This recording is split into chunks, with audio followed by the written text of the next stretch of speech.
And now, it's time for another Dice Tower review with Tom Vasel. Hey folks, I'm Tom Vasel, and today we're taking a look at a game that when I first got it in the mail, I thought was a bit of a joke, Between Two Castles of Mad King Ludwig. Now, besides the fact that that's a fairly long name, this is a mashup of two other games, Between Two Cities, from Stonemaier Games, in which you were building two cities, one between you and each of your neighboring players, and trying to score these cities and try to have both of your cities to be as high scoring as you possibly could. And the Castles of Mad King Ludwig from Vasel Games, which was a game in which you were doing a little bit of a bidding and selling to put rooms into a castle and build this cool looking castle. So now we have these mashed up from two different companies. So this is Vasel Games working with Stonemaier Games. And I guess my first thought was, who asked for this? I get the fact that both the games were fairly popular. Now, Castles of Mad King Ludwig is a very popular game. Between Two Cities seem to have done very well. It's always hard to tell because it kind of pales in comparison to the bigger games from Stonemaier, like Scythe and Viticulture and things like that. But it was an interesting game. The Castles of Mad King Ludwig is a game that I really like a lot. I like Between Two Cities. Castle of Mad King Ludwig I really enjoyed, so I was curious about the mashup. It just was kind of a surprise to me that this exists in general. But hey, whatever. Let's not let that get in the way of a game. But the fact of the matter is, I'm not going to be able to talk about this one without mentioning the other two games. That's just the way it's going to be. So we'll talk about that at the end. For now, let's see how this particular game plays.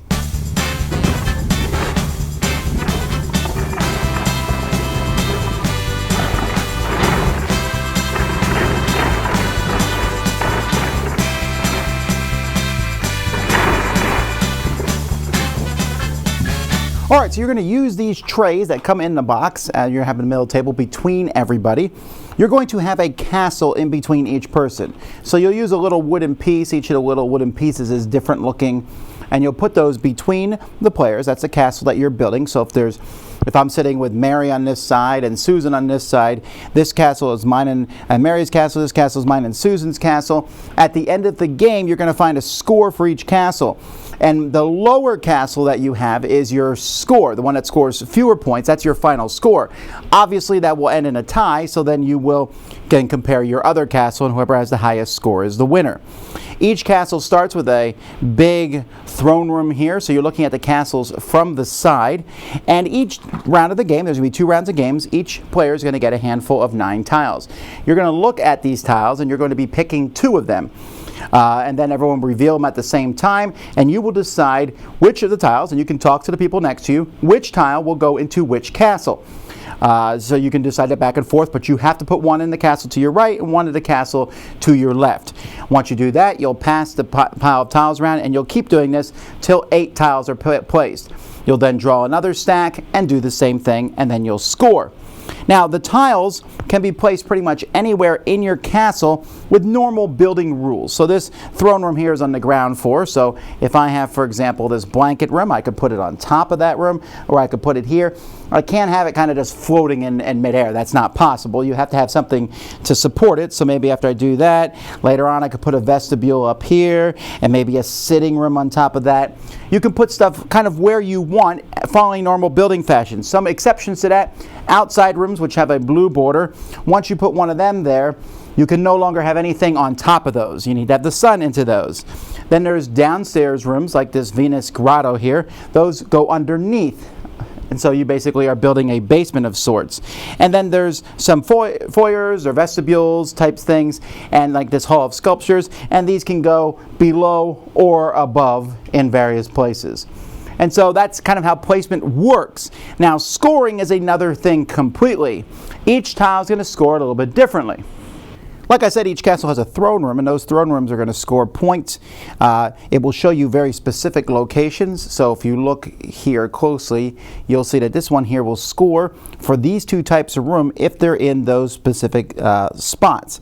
So you'll see it needs, if I put this orange room here or here, it's going to be worth 2 points at the end of the game. Now the orange rooms here, each room is a specific type. And so this orange room happens to be what's called a utility room.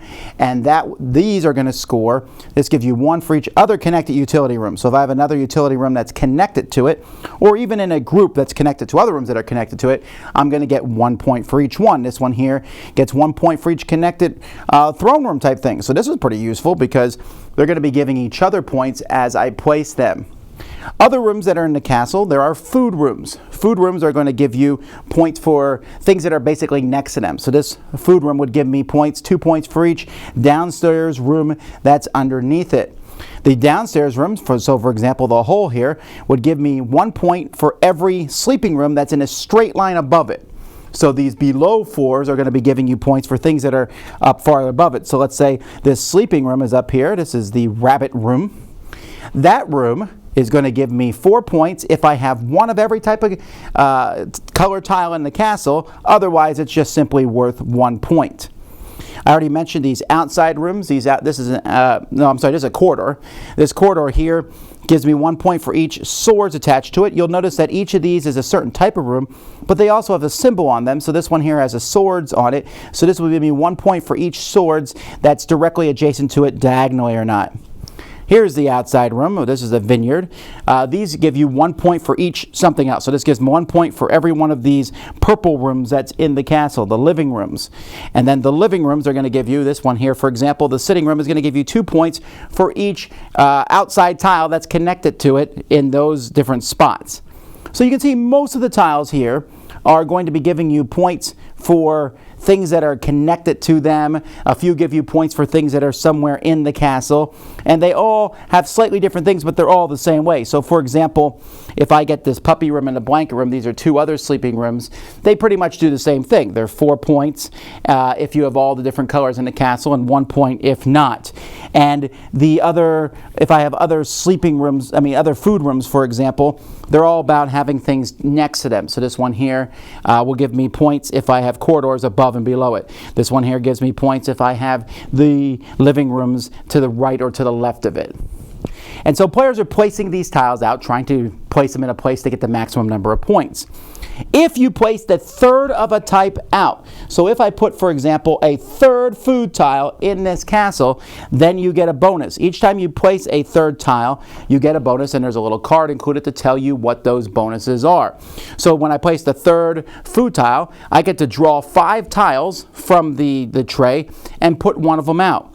When I put out the third living tile, I get to place someone in the throne room.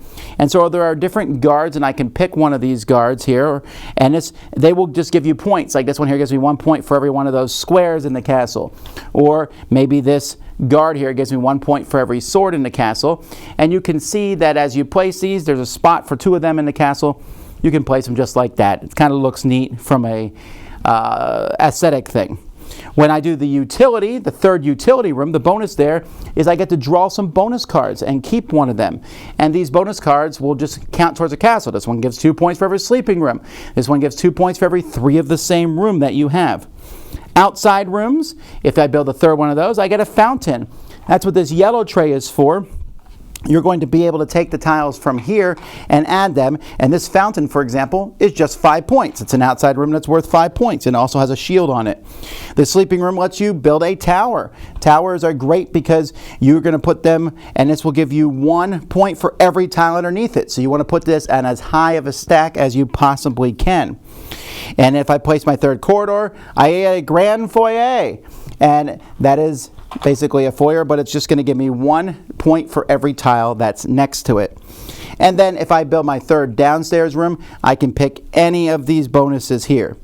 If I get 5 of the same room, 5 of any of these same rooms, then I get to put out any of the tiles that have this symbol on it, which is pretty handy and useful. So that's basically the different bonuses that are involved in the game. Like I said, you're going to be going around and doing this twice. Then each player is going to score their castles. They come with, you can name your castle, so this castle's name was Fun because it had all kinds of cool things in it. And you'll add up your scores for your food rooms, your living rooms, utility rooms, outdoor sleeping, corridor, downstairs, towers, fountains, grand foyers, bonus cards, royal attendants, then your throne room. Add them together and you get your final score for each castle. And so each castle will be scored separately, and you will be comparing them to each other's castles. And I already told you the lowest score is the winner, and then you'll break the tie by your other castle. Now, of course, the components for this game are amazing. We have these game trays which fit in a box. It's easy to store and easy to play because each of these has 9 tiles. You just grab it out and you can shuffle them when you put them back. It's pretty easy to put them back. And game trays are always great because they're really easy to get everything out of. It's easy to pull them out. These castles fit in here very nicely. The other game tray here, which has all the different types in it and the different royal attendants and the bonus cards. I mean, game trays are just amazing. So I really like these. The tiles themselves are nice. Now they're smallish tiles with the white borders, so it's not always easy to see the pictures on them, and the pictures don't matter as much as the symbology. The symbology is not too confusing. I didn't find anyone who was like overwhelmed by the symbology, but there's definitely a lot going on in this game. So as you look at these different tiles, you will also enjoy the theme of them. Like here's a study, the snake pit. Why does your castle need a snake pit? The laboratory, the kittenry. Why? I'll put that above the snake pit. The sauna, the queen's chambers, the gallery, the brewery. As far as I can tell, every room in this castle, other than these towers and fountains, is unique. So you'll have this kind of cool, unique looking building in front of you. When you're done, the whole castle does look pretty cool. In essence, this is really Between Two Cities with more advanced scoring. I really like, as I said, the castles of Mad King Ludwig, and there's 2 reasons I like doing it. One is building a cool looking castle. The other is it has a really neat pricing the different rooms out, and then people are deciding whether to pay you or letting you buy it yourself. That's a neat mechanism. Well, that buying and selling is not in this game at all, and the building the castle is, although it's more of a side view, and it doesn't have as much aesthetic pleasingness to me as the building, the layout of the castle. So this is Castles of Mad King Ludwig, almost in theme only, although the scoring is a little bit similar to that. It's very similar to Between Two Cities in the fact that you get these tiles and you sit there and you place them each one, and there's some discussion back and forth. Although I didn't find that discussion to be tremendously interesting over the course of this game, because usually you'd say, this should go here, and they would say, and that should go there. Ding, ding. It was usually not that difficult to figure out where to place things. I have a blue tile. This tile needs something with blue tiles next to it. That's where we should place it. Okay. So if you like Between Two Cities, I think you'll like Between Two Castles. That's just, in fact, I'm just going to be calling it that when I talk to people about it. Oh, Between Two Castles, because that's what it is. And this scoring is a little bit more advanced. In fact, like I showed you, there's a sheet per castle. So each person just takes one of their castles, scores it up, and at the end you're like, maybe we should check it again. The score sheet's very helpful, but there certainly is a lot of scoring going on over the course of this game. It's not a long game. The game here says 45 to 60 minutes. 60 minutes is kind of pushing it on the length. You are literally not putting out that many tiles over the course of the game. Sure, you're sitting there thinking about which one to put. You're thinking about getting that 3rd tile bonus, which is something I like a lot in this game. But it's not, unless you're really sitting there going, you're going to put out the tiles and then just score everything. And you'll probably end up being surprised, at least I'm surprised every time, which one I think, oh, that castle's doing better than this one. And it may not be the case. So again, if you like Between Two Cities, I think you will like this game. You're saying, I never played either of those games. Well, if you like drafting, I like drafting a lot, taking tiles and placing them out. This is a really good drafting game. You get to draw the 2 tiles. You're sitting there, oh, I want to use 4 of these tiles. So there's a lot of good angst in that drafting and putting the tiles. The placing the tiles is not, the scoring, I guess the scoring's the least interesting. The placing the tiles more interesting than that. But the drafting, I think, is the best part of the game, and I enjoyed that. I also, even though it doesn't look as cool, like I said, the layout of Castles of Mad King Ludwig, it does have a pretty cool thing. When you're done, you're like, yeah, that's my castle. And because each room has this unique, distinct flavor to it, the kittenry or, a dog kennel or whatever, it is fun to sit there and say, yeah, that's my castle. As I said, the one castle I scored there was called Castle Fun because it seemed to have a lot of fun rooms in it.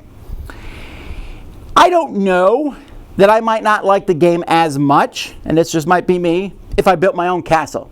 If I just drafted and built my own castle and compared my scores to everybody else. The working with the person to the right and left of you is an interesting one, and it does allow a lot of people to play this game. It goes to 7 players. There's not many games that play 7 players well, and for that we have to give this props on its own.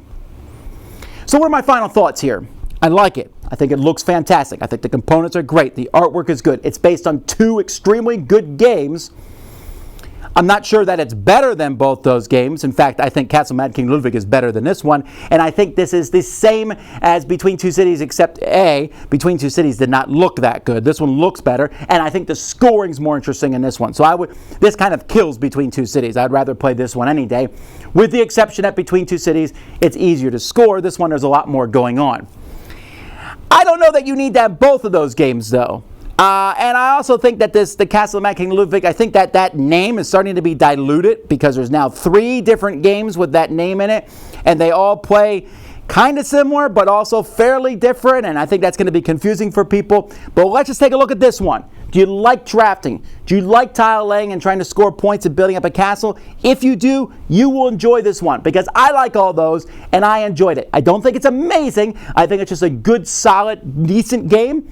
And I think a lot of people are going to like it. But it still kind of sounds like a joke game, doesn't it? What's the next matchup going to be? I don't know. That's Between Two Castles of Mad King Ludwig. Dice Tower Judgment approved.